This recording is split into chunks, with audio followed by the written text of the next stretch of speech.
Any grand vision needs expression, which can be facilitated by a sensitive but firm governance structure. I am now with Dr. Vipin Garg, who is the advisor to the ABESIT group of institutions. A doyen academic administrator, Dr. Garg has governed the illustrious Chaudhry Charan Singh University at Meerut.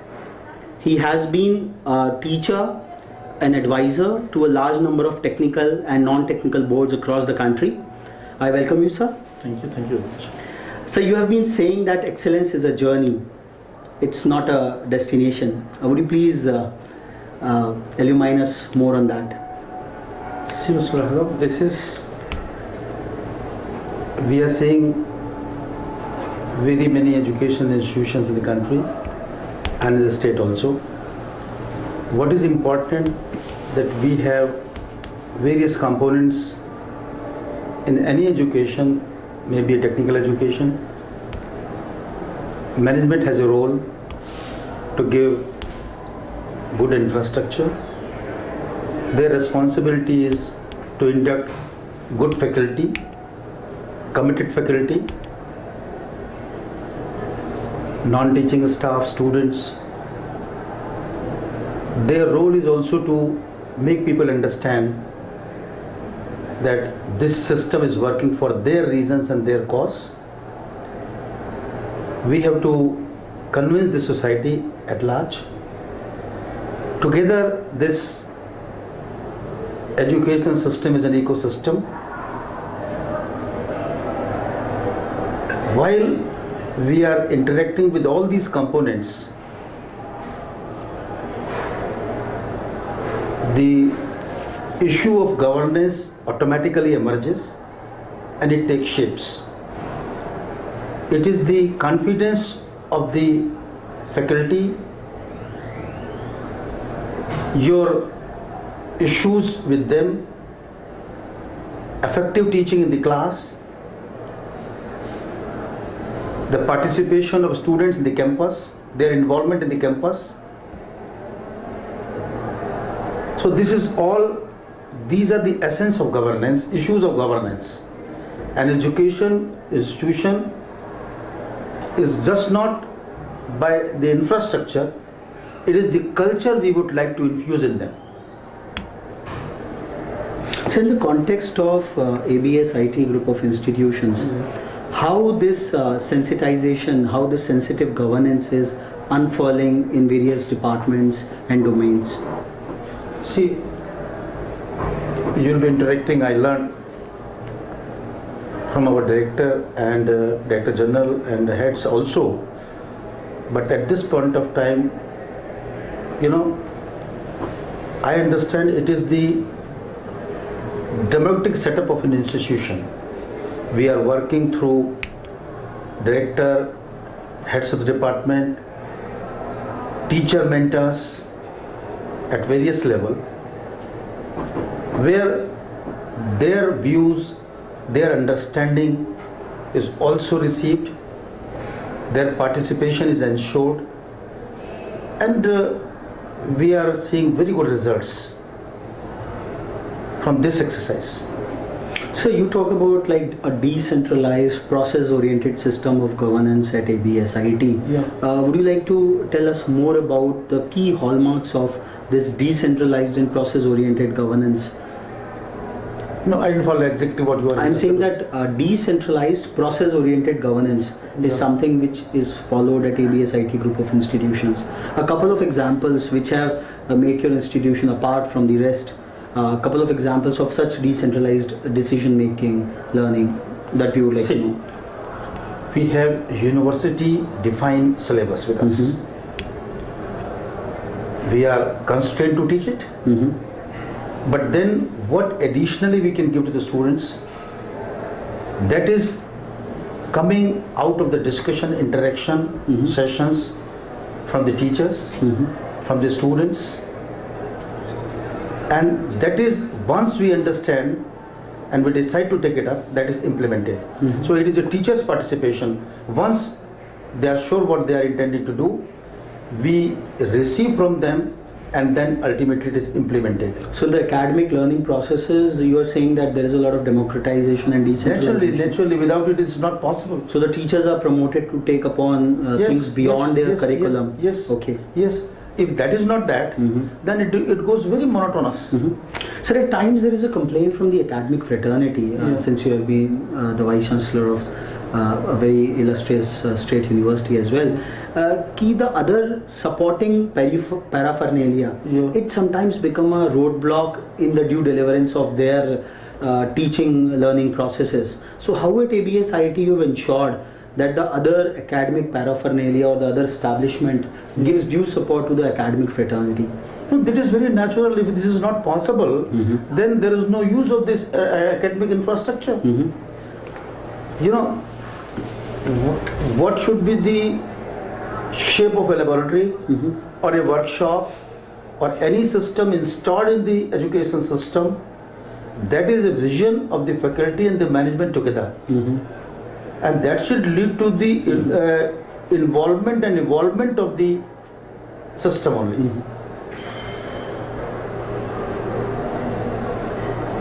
Sir, moving beyond, like at ABESIT there is a lot of talk about belongingness, the culture of belongingness, and the professional integrity.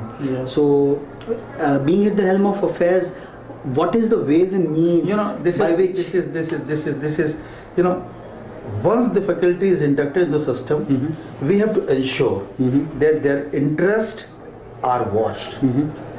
They are regularly given incentives, increments. We are supporting their cause, for example, their participation in national, international symposium, seminars, updating of knowledge, various activities.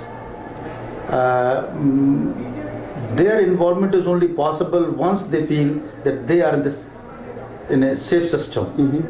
Then only they can contribute or impart knowledge to the students. In turn, they also become the part of the system. So, regularly, institution takes care, a proper increment is given to the faculty, to the non-teaching, their views are received, they are well appreciated. The students feel that they have come in a campus where beside the infrastructure, their interest is watched. So, once they feel that they become the part of the system, they show belongingness. So this means that at ABESIT, faculty formulates the pivot of the entire governance framework. Naturally, this is what I want to say. This is what, this is unless the faculty is interwoven, they are not integrated into the routine administration, the results will never come out. So generally, like the governance people on the other side of the curve we have been discussing with, they say that faculty is not cooperative, they are probably having one of the most cozy job profiles and still they are not willing to work and things like that. They have their own story. How at ABESIT you see it? What's your perspective, giving a balanced and a very aspirational view? Again, same thing I'll reply. When faculty is inducted in the system, they first perceive the culture prevailing in a system. Everybody who comes as a faculty in the system has few good points. Once we understand that this faculty, beside their regular teaching, tutorials and practicals, is capable of taking up initiatives in this way, that is perceived and given a free hand. And once they are given free hand, they perform in a very well way, and that is appreciated. So the onus of putting the trust on the faculty members lies with the management, lies with the governance body? Yes. Okay. Yes. Unless that is done, routine coming to the class, teaching and going away is not going to give you the desired results. So holistic education somewhere constitutes a very key facet of ABESIT educational goal. What kind of holistic education you mean and you are delivering out here? See, we are interested, as I told you, there are various institutions who are imparting technical education, this BE program, ME programs, management programs, MCA programs. And I understand whenever we talk of engineering or management education or computer education, the first mind that comes to our mind is either IITs or IIMs. Right? But this is not possible that everybody will be able to seek admission because the number of students is so large. If everybody cannot go to IITs or IIMs or NITs, then what are the other options to the students? We have to present a system or a model which may not be having the name of IITs or IIMs, but they have an intention, a fair intention of delivering goods like IITs and IIMs. And for that, what is important, we should go do very effective teaching in the class through our teachers, understanding that this is a heterogeneous class. We have to see that their practical, tutorial, their workshop should be done in a dedicated manner. The issues of the student should be tackled. The student is interested, but their basics are not clear. So we have to take care of this. Beside that, there are various activities which we call as a co-curricular activities, which aid the curriculum but may not be asked in the examination. Then the extracurricular activities, which gives the total development of student in his personality, and which throughout his life he enjoys. So where do you see ABESIT group of institutions going, say, by 2020? I understand, as I told you, that everybody cannot seek admission in IITs. They are doing very well. And IIMs, we understand that ABESIT is going to prove in a time to come to is one of the very good institutions, established institutions, and people will definitely go for this institution. So this was Professor Dr. Vipin Garg, the Honorable Advisor to the ABESIT group of institutions. As we can see through this interaction, the kind of sensitivity and the care, eye to the micro detail of it, faculty being the pivot of the entire governance structure, which probably makes the entire system work in a different paradigm. The understanding of the fact and sensitizing the faculty that the class is a heterogeneous one and the needs of the varying student has to be tackled in a differential fashion. So these are probably the hallmarks of a seasoned academic administrator, and the value and wisdom of his is being given to ABESIT group of institutions. We'll be unraveling the other operational aspects of this institution in a short while. Stay tuned.